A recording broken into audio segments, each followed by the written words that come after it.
Здравствуйте, здравствуйте, дорогие ребята, уважаемые наши зрители. Новое путешествие и новая сказка. Отправимся мы сегодня с вами в Литву.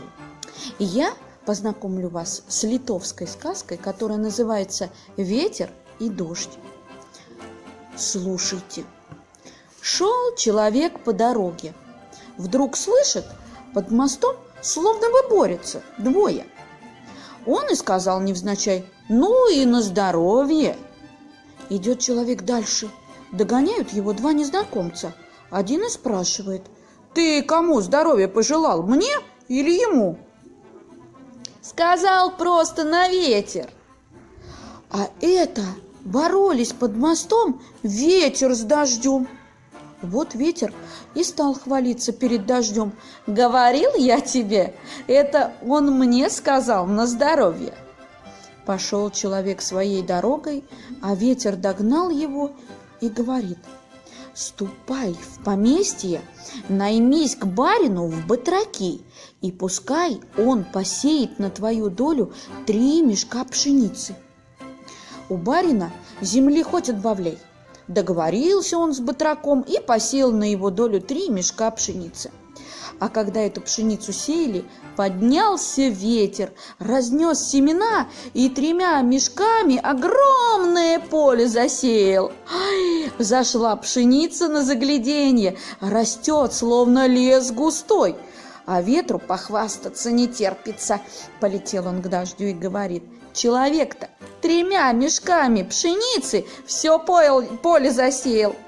«Ну и что? Поднимется буря и побьет дождем с градом всю пшеницу», — отвечает дождь.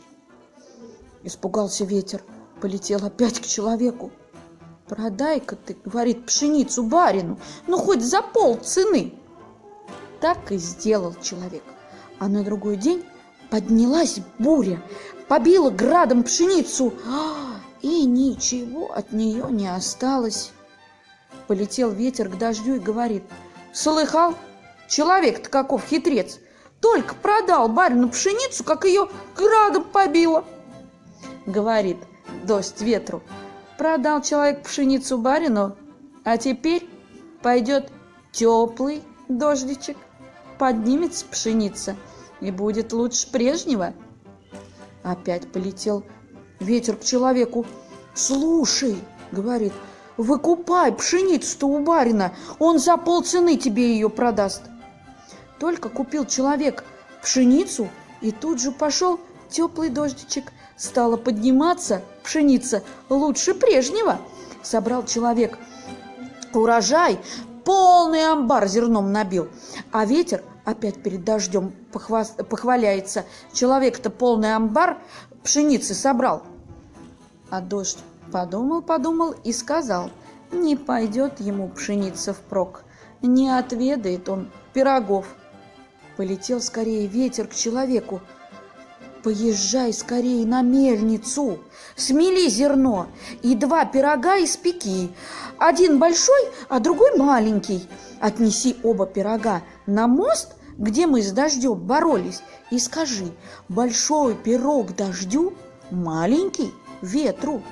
Человек так и сделал. Помирились дождь с ветром за пирогами-то, и перестал дождь вредить человеку. Вот такая литовская сказка «Ветер и дождь». А бабушка Матрена говорит вам: до свидания, до новых встреч!